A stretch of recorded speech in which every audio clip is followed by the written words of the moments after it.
recording in 5, 4, 3, 2, 1.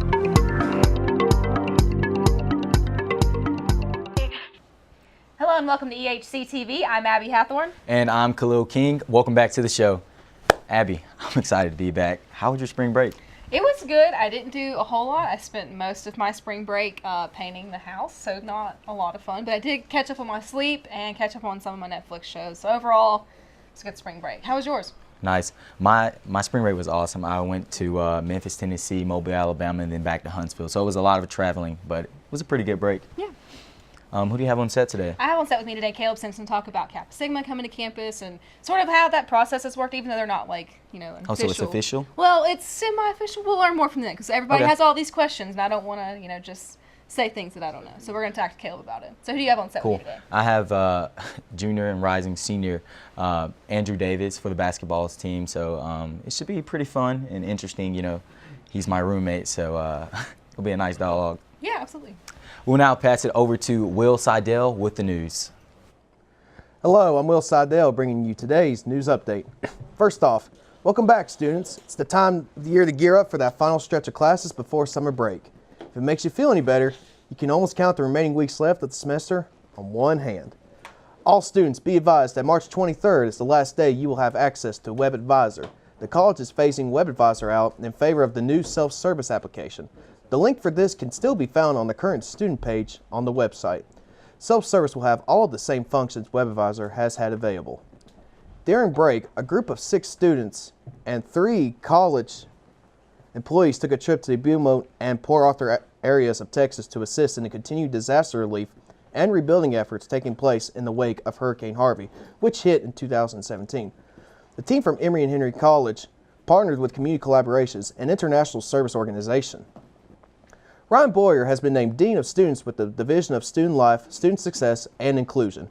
Ryan is returning to his alma mater from Coastal Carolina University, where he served as Community Coordinator for University Housing and most recently as Conduct Advisor. He has professional experiences at Methodist University as the Assistant Director of Campus Life, having oversight for Greek Life and a variety of student activity programs at Radford University, where he worked as Resident Director. Ryan will start on Monday, March 26. Make sure to welcome him on campus. New faces have come to campus here on Emory and Henry. Emory and Henry has welcomed the following new employees: Kendall Baird, the assistant coach for new women's soccer coach; Thomas Buzzo, the assistant football coach; Jordan Graham, the director of Summer Scholars Program; Christian Hershey, the maintenance tech at Marion campus; Hannah Lowe, the residence administrations assistant; Christine Minton, circulation assistant; and Bill Pierce, head women and men's golf coach. Students, if you're looking for a job to round out your resume, you may be in luck. The college is still accepting applications for Ampersand Ambassadors. Ampersand Ambassadors are student volunteers who help with the annual Ampersand Day. These students also represent ENH at public events while gaining leadership and public speaking skills. Applications close on March 23rd. That does it for your news today. I'm Will Seidel, and this was your news update. Hello and welcome to this feature interview. I'm Abby Hathorn. On set with me today, I have Caleb Simpson, one of the founding fathers of Kappa Sigma, the Abingdon chapter. Welcome to the show.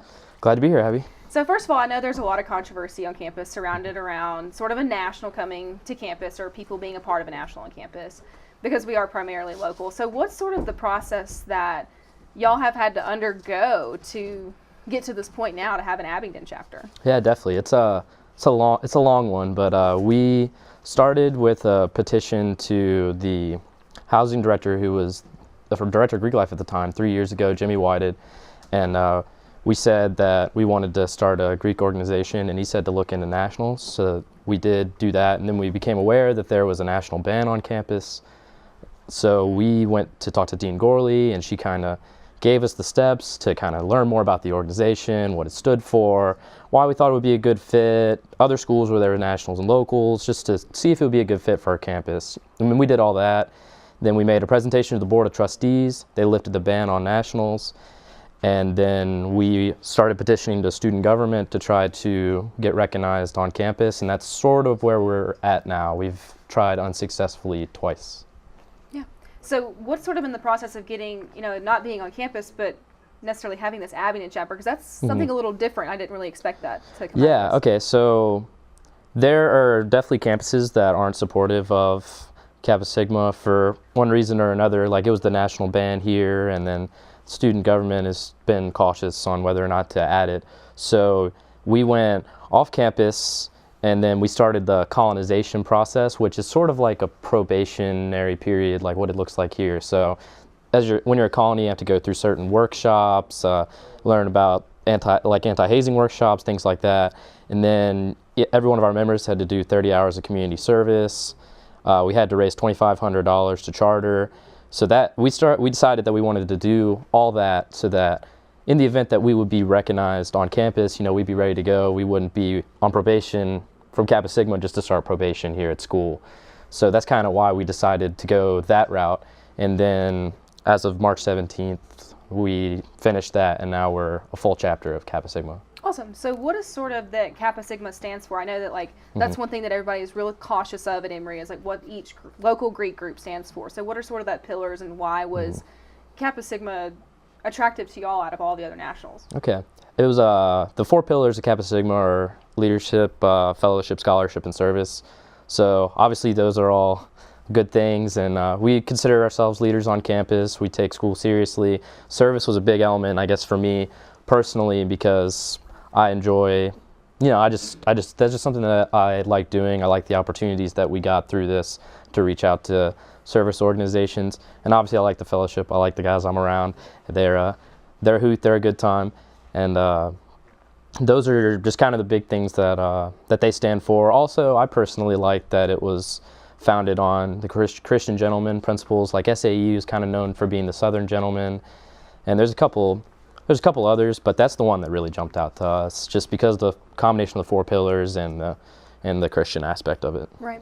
And I know there's like some sort of local connections too with Kappa Sigma, like in this area. So can you kind of explain that to maybe those of us who don't fully know the whole story? Okay, so are you talking about like the history on this campus? Yeah. So how Okay. Yeah. So we were here from 1874 to 1895.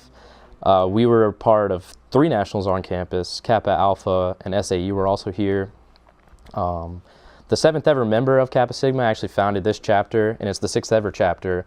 And from this chapter, it like really branched out, like that railroad that really makes everyone mad and wakes everyone up. So Stephen Alonzo Jackson was that 7th member's name, and he used that railroad to just go up and down the East Coast and found a bunch of like really historic chapters. Like the Tennessee chapter of it was founded from a member of here, Omicron, and a handful of other ones, just like kind of on the East Coast. So it's really kind of where Kappa Sigma decided they wanted to go national, and then they wanted to go from the East Coast to the West Coast and really just spread. Yeah. So it's a big part of their history, and they were very excited to get it back. Yeah, that's very special. And so how many founders or how many members do you have right now? 20. 20. Wow, that's awesome. That's competitive, like even with some of the local Greek organizations. So does that make y'all feel like maybe there is like still a future, like y'all are still fighting to get that SGA approval and things like that? Yeah, I think there's an interest for what we're offering, and it's been, obviously there's 20 guys in it now, and I think we're still getting various amounts of interest. And I think if we're on campus and we kind of give people on campus like a better idea of knowing who we are and what we're doing, then I think there is a lot of interest in what we have to offer. So I think the future does look good for us, and hopefully here, especially in the event we get recognized, hopefully. And lastly, so how has, like, everybody's asking, like, are they going to wear letters on campus? And certain people, might be offended by that, and some people are in full support of that. So what are sort of y'all's stances, or maybe your personal stance on, like, wearing those national letters on campus? How does it make you feel? So that kind of takes us back to freshman year again. We started doing that freshman year, and then we had a conversation with SIG and the GAM. They came up to and like talked to us, and they were just kind of like, hey, look, this is how we feel about it. We don't really like what y'all are doing. If you're trying to gain our respect, y'all should probably not do this until the dust kind of settles. So we've been doing it because of honestly that original conversation ever since really that day, just out of respect. And then some of our guys have gotten frustrated with their treatment on campus, and they feel like there was a lack of respect. So that's kind of where the letters started coming back. I personally choose not to do it, but I understand if some of our guys want to do it, because if it's just simply, I guess, that respect, if that makes sense, that we feel like if we were receiving it, it would be reciprocated. So I guess guys can, I don't have a problem with guys wearing, I guess, as a sort of protest of our treatment, honestly. Right.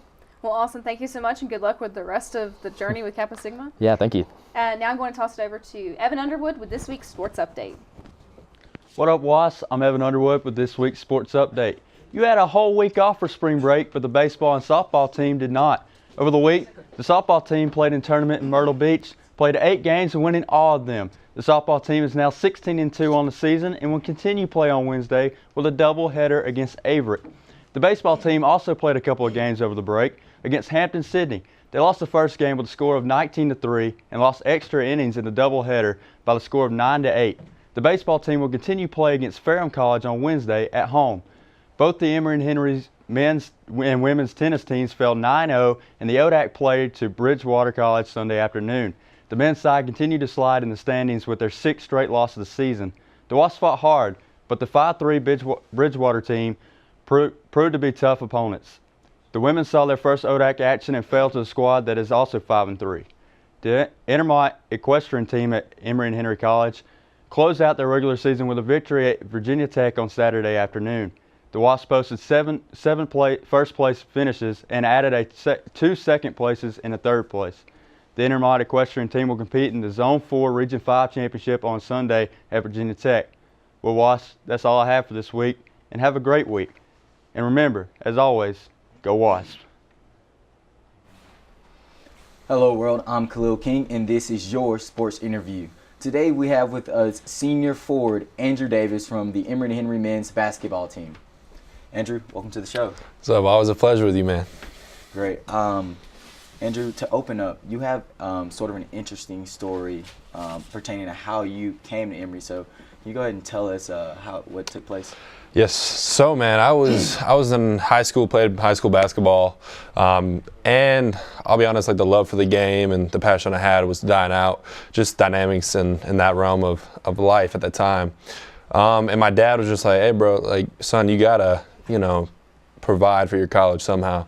You got to do something to help us out." And I was like, you know what, you're right. And my dad presented this showcase that opened up in Charlotte, North Carolina, and it's called Scouts Focus. So, I think it's 70 to 80 people. You sign up, you pay, you can go play in front of college coaches. And man, the first game that I had there, it was, I give the glory to God because, man, I've never played like I played in that first game ever since then. And it was unnatural of me. But I was just playing my game, man, and just knocking out threes, doing things that was unorthodox for me.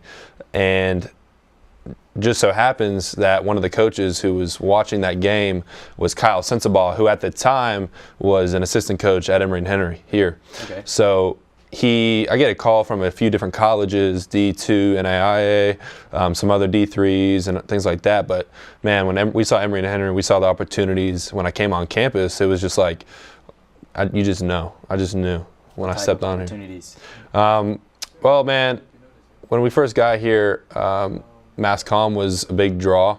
And I think you know that as well, man, with at the time Dr. Keller, the draw with the program and the success that you saw, and you see the alumni coming back, and you see there's a bunch of different things I saw through YouTube about the program, and I'm interested in video production and things like that. So I was like, man, I really can get involved with this. I can really dive into that.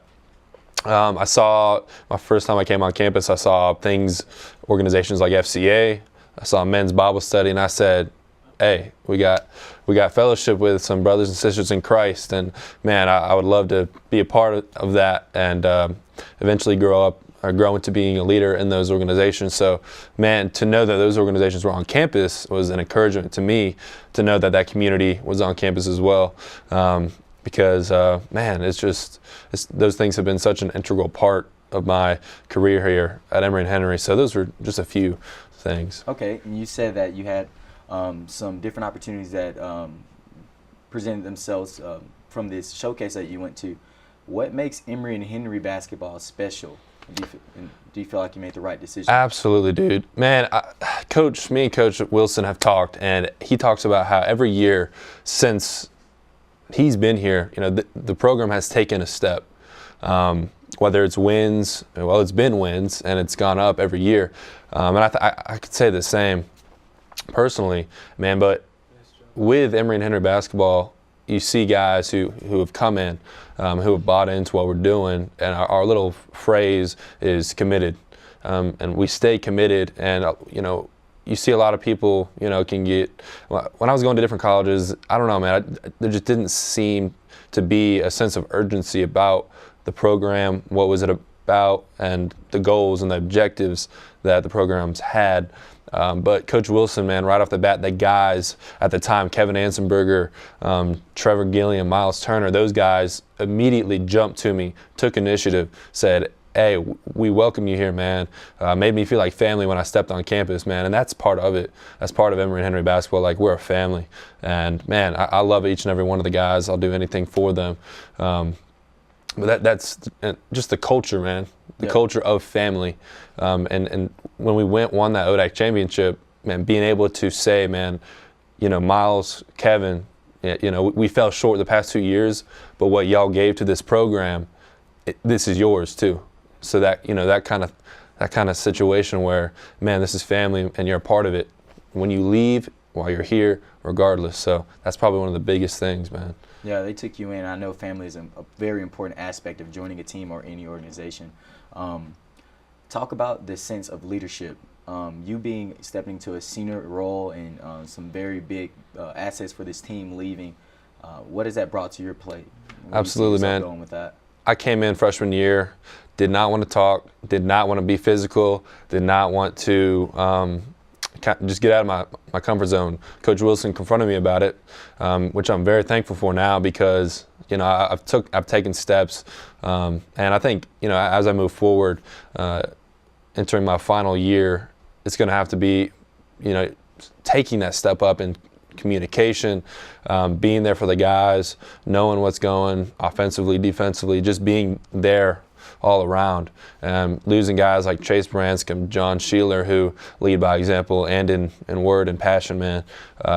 Just being able to step up in that role, to be vocal, and to keep guys accountable as well, because that's so important. I think that's going to be huge when it comes to leadership.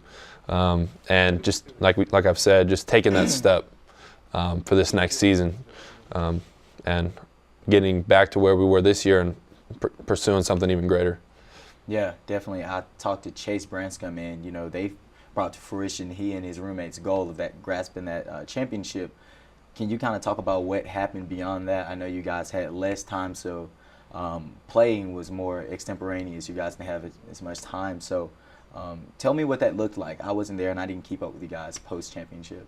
Right, dude. Yeah. So when we won that championship, the locker room was unreal. I've never experienced something like it. To know that all the work you put in, all the preseason, sprint workouts, just everything like that, man. In that moment, those are the moments you will never forget.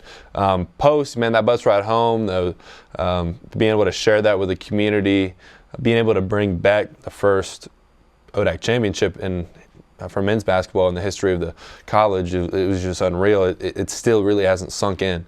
And I think a lot of us, it came to our minds that, man, holy goodness gracious, we get to come back when we're 30, 40, 50, Lord willing, and look up at that banner and say, man, that's ours. We were part of that. But we also get to remember just the hard work, the hard times, man. But that was just one of the things we were able to reflect in that post-ODAC win. We were able to reflect, man, just love on each other, man, and just celebrate. It was awesome. Great. Well, thank you for coming out today for this interview. And thank you guys for watching this episode. I will now swing it over to Will Seidel with this week's rant. March Madness. It's one of the best times of the year for me, especially if you're a big sports fanatic. And, a lot of upsets happen in March Madness. You see upsets all the time. I mean, like here recently, Michigan State, Arizona, North Carolina, Tennessee, Cincinnati, Xavier. But the one upset that I still cannot get over, and I still cannot believe it happened, Virginia basketball losing to Maryland Baltimore County. Of all teams to lose to, Maryland, Baltimore County. But let's look at Virginia's record. 31-2, 2 losses. You lose to West Virginia by 7 at West Virginia. Tough place to play, I'll give you that. You then lose to Virginia Tech at home, your arch rival, by 1. It's all right, it's a rivalry game. You know, team has scored 70 on you the entire year, yet Maryland, Baltimore County not only becomes the first team in NCAA history for a 16 seed being number 1 seed, they beat you guys by 20. Lord, have mercy. Not only, like, Virginia fans, I'm sorry. I really feel for y'all because, honestly, Virginia Tech fans give you guys crap all the time. What is it, 11 straight years or 12 straight years they beat you guys in football? Basketball's the only sport you can talk smack about them. You lose to Tech, and then you become the first number 1 seed to lose to a 16 seed. I just can't imagine. You lose to a team, just please say this with me softly. Maryland, Baltimore County, UMBC. You lost to a team with the word county in it. I just, like, this March Madness has been crazy, but this is the best team Virginia has had probably in forever. And you lay an egg like that?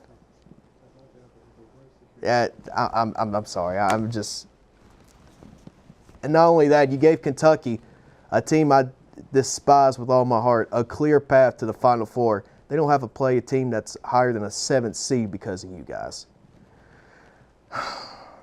Tough times, man. I'm Will Seidel, and this was my rant. Hey everybody, I'm Maddie Gillespie, and welcome to this week's segment of Tweet, Pray, Love. Each week I get on Twitter and post an off-the-wall hashtag topic, and it's up to you, the Emory and Henry community, to give me some good material to use for the show. With the help of the lovely Tweet, Pray, Love Peanut Gallery, we work to put your opinion to the forefront of fame, and by that, I mean local TV. In honor of the first week back from spring break, the hashtag was EHC Post Spring Break Feels. So let's see what students had to say. Abby Hathorn said, I've got senioritis hardcore, so ready to graduate but not ready to leave my little and my sisters. Katie Graves said, was it really a break if all my professors assigned homework for the week? No. Andrew Davis said, feeling blessed always. Yeah. Evan Underwood said, the struggle is real. I feel that. Yes, it is. Christina Mitchell said, break did not last long enough. Are you sure we weren't closer to summer? Yeah, that's what I'm hoping for. Livy Marta said, now I have to do the work that I so badly procrastinated on during spring break. And Nick Barr said, still in denial that I'm not currently on the beach, so please no one tell me differently. That's all I have for you today on Tweet, Pray, Love. Since opening our doors in 1836, civic engagement has been a foundation that Emory and Henry College has continued to build upon. Every year, students participate in projects throughout the surrounding communities, connecting their education.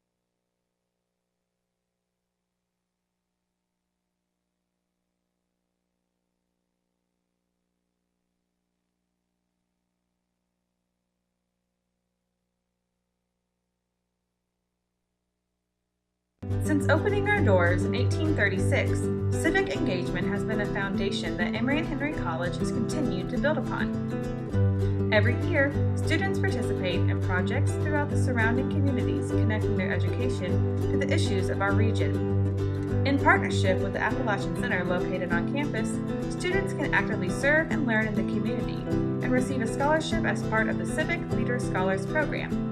The program builds leadership skills and allows students to make an immediate difference within communities. If you you're interested in learning more about the Civic Leader Scholars Program, contact the Appalachian Center for Civic Life.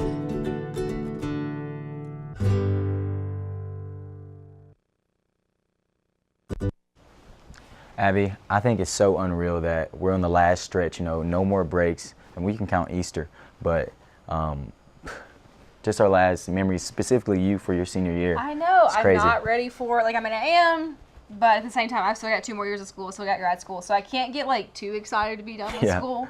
But it'll be worth it. It'll be good. So, yeah. Awesome.